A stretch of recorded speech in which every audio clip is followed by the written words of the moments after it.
मैं आज आपको मिलाऊँगा पंडित राजीव वस्त जी से और जानेंगे दिवाली के बारे में, दिवाली कैसे मनानी चाहिए, मुहूर्त क्या है और दिवाली में क्या-क्या सावधानी बरतनी चाहिए। उसके बाद हम जानेंगे सूर्य ग्रहण का महत्व क्या है और क्या-क्या होना चाहिए, सावधानियाँ क्या-क्या रखनी चाहिए।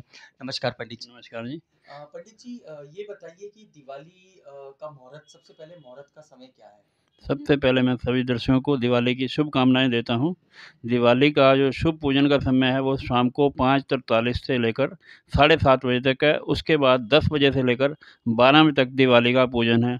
दिवाली के पूजन में आप लक्ष्मी के साथ कुबेर जी की पूजा करें और विष्णु भगवान की पूजा करें। क्योंकि जब विष्णु के साथ लक्ष्मी जी आएँगी तो आपके घर में स्थिर रहेंगी और आप मन से आपके पास चाहे कुछ भी ना हो, लेकिन आप जब भी मानसिक पूजा करेंगे तो स्थिर लक्ष्मी आपके पास रहेगी और आपकी पूजा का प्रभाव आपके घर के ऊपर पड़ेगा, घर में सुख शांति रहेगी। इसी प्रकार सब लोग दिवाली का त्योहार बड़े अच्छे ढंग से मनाएँ, घर में पारिवारिक सुख शांति के लिए।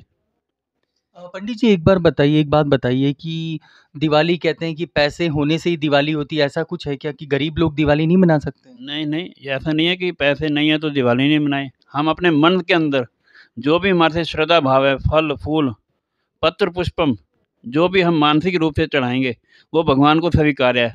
वो हमारे मन की श्रद्धा को देखते हैं, हमारे पैसे को, हमारे सामान को भगवान जी नहीं देखते। वो हमारे मन की श्रद्धा को देखते हैं। हम मन से जो भी चढ़ाएँगे, वो उनको स्वीकार होगा और इसी से लक्ष्मी माता प्रसन्न होगी और आपके ऊपर धन-धान्य का भरपूर आपका साथ देगी। और पंडित जी कहते हैं कि सिक्के रखने चाहिए, नए रोड नोट रखने चाहिए, ऐसे लक्ष्मी प्रसन्न हो जाती है क्या? ऐसा नहीं है, आप जो भी सामान रखेंगे, भगवान उससे प्रसन्न हो जाते हैं। भगवान आपकी श्रद्धा को देखते हैं, भगवान आपके नोट, सिक्के उसको नहीं देखते। आप जो भी मन से रखेंगे, मन से पूजा करेंगे, वो आप भगवान सब स्वीकार कर लेते हैं। अच्छा कहते हैं पंडित जी कि लक्ष्मी जी की पूजा से पहले गणेश भगवान की भी आरती करनी चाहिए, ऐसा है? गणेश जी की पूजा करनी चाहिए, लक्ष्मी जी की पूजा करनी चाहिए, कुबेर जी की पूजा करनी चाहिए और विष्णु जी की भी पूजा करनी चाहिए क्योंकि विष्णु के साथ लक्ष्मी जी आएँगी, तो वो पूजा सफल हो जाती है। कुबेर की भी पूजा करनी चाहिए, गणेश जी की पूजा करनी चाहिए कि प्रथमो सिमरे गणेश जी, पहले सबसे पहले गणेश जी की पूजा करनी चाहिए। तो थाली में जैसे नॉर्मल तरीके से कोई समझो मैं गरीब बंदा हूँ, मेरे पास कुछ नहीं है, थाली में क्या-क्या रख के मुझे पूजा करनी चाहिए? धूप रख लीजिए, दिया रख लीजिए, बाकी जो भी आपकी श्रद्धा अनुसार आप जो ला सकते हैं, वो थाली में रखकर आप पूजा कर सकते हैं। ऐसा कोई ज़रूरी नहीं है कि हमें वो खील भी लाने हैं, पतासे भी लाने हैं, दूध भी लाना है, जलेबी भी लानी है, मिठाई भी रहता है कि सामर्थ्य के अनुसार आप जो भी सामान लाएँगे, वो भगवान को सब स्वीकार्य होगा। अच्छा पंडित जी एक बात बताइए जैसे कोई पूजा करवाना चाहता है, किसी को बुला के पूजा कराना चाहता है, तो आप कर दोगे उसके लिए? क्या-क्या कर सकते हैं आप? किसी भी प्रकार की धार्मिक कर्मकांड के लिए कोई भी कार्य हो, उसके लिए हम हर समय आपकी सेवा में तत्पर रहते हैं। और मैं बताना चाहूँगा कि इनका नंबर मैं दे दूँगा कमेंट बॉक्स में। अगर आपको बुलाना है पूजा-पाठ, कोई भी धर्म का पाठ हो, कुछ भी हो, तो आप पंडित जी को याद कर सकते हैं। काफ़ी सालों से ये इस काम में जुटे हुए हैं और बहुत अच्छी पूजा कराते हैं। पंडित जी एक लास्ट सवाल मेरा आपसे था कि अगले दिन सूर्य ग्रहण होने वाला है, उस पे क्या-क्या सावधानियाँ रखनी चाहिए? सूर्य ग्रहण का जो है शाम को 4:30 से लेकर 6:26 तक का सूर्य ग्रहण का समय है और सूर्य ग्रहण का जो सूतक है वो 12 घंटे पहले शुरू हो जाएगा। तो सुबह 4:30 बजे सूतक लग जाएगा और ग्रहण का समय जो शाम को 4:30 से लेकर 6:30 बजे तक है। तो सूतक काल में हमें खाना नहीं चाहिए, ना पीना चाहिए, ना सोना चाहिए। वैसे तो कहते हैं कि मल-मूत्र का त्याग भी नहीं करना चाहिए।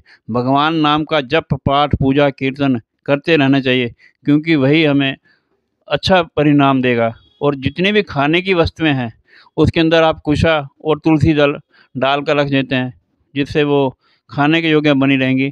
नहीं तो कहते हैं कि सब पदार्थ दूषित हो जाते हैं, वो किसी काम के नहीं रहते। तो पंडित जी तो जैसे सूर्य ग्रहण में कोई भी अच्छा काम नहीं करना चाहिए, ऐसा कुछ है? सूर्य ग्रहण में कुछ भी कार्य नहीं करना चाहिए, कुछ भी नहीं कार्य, ये तो सिर्फ़ भगवान नाम का जप आप पाठ पूजा कर सकते हैं, कोई भी कार्य करने का इसमें क्योंकि इसमें मंदिर के पट भी बंद कर दिए जाते हैं, भगवान के दर्शन भी नहीं किए जाते, तो इसके लिए और तो कार्य कर ही नहीं सकते आप, कोई भी कार्य नहीं कर सकते। बाकी तो सूर्य ग्रहण मतलब सूर्य ग्रहण क्या सूर्य के ऊपर काली छाया आ जाती है, ऐसा कुछ है? हाँ जी, हाँ जी। जो सूर्य ग्रहण है, उसका जो समय है 4:30 से 6:26 तक का है, लेकिन उससे पहले सूतक 12 घंटे पहले लग जाएगा। और सूर्य ग्रहण का मतलब कि सूर्य के ऊपर काली छाया का आ जाना, उसी को सूर्य ग्रहण कहते हैं। ठीक है। पंडित जी बस मेरा एक लास्ट सवाल आपसे ये था कि मतलब जैसे शुद्धि घर की शुद्धि करनी है, सूर्य ग्रहण खत्म हो गया तो फिर क्या कौन-सा जल चढ़ाएँ हम लोग? गंगा जल डालकर स्नान करना चाहिए। वैसे तो पहले ग्रहण से पहले भी स्नान करें और ग्रहण के बीच में भी स्नान करना चाहिए, और ग्रहण के बाद भी गंगा जल डालकर स्नान करें, और सब धुले हुए वस्त्र पहनने चाहिए, और उसके बाद घर की सफाई करें। उसके बाद अपना भोजन तैयार करें और मंदिर जाकर भगवान के दर्शन करें, और फिर अपना भोजन ग्रहण करें। बस फिर एक लास्ट बार पंडित जी ये जो मुहूर्त है दिवाली का उसका समय फिर से बता दीजिए दर्शकों को। दिवाली का जो मुहूर्त का समय है शाम को 5:43 से लेकर 7:30 बजे तक का, और फिर शाम को रात को 10 बजे से लेकर 12 बजे तक का दिवाली पूजन का बहुत ही अति शुभ समय है। बहुत-बहुत धन्यवाद पंडित जी का इन्होंने सब बताया। धन्यवाद पंडित जी। धन्यवाद। तो आप देख सकते हैं कि कैसे दिवाली का मुहूर्त, कितने बजे पूजा करनी चाहिए, क्या-क्या करना चाहिए, क्या-क्या सावधानियाँ बरतनी चाहिए, आप देख सकते हो। और इनका नंबर मैं कमेंट बॉक्स में डाल दूँगा। सेकंड सूर्य ग्रहण में क्या-क्या ध्यान रखना चाहिए, क्या-क्या नहीं करना चाहिए, क्या करना चाहिए, सतर्क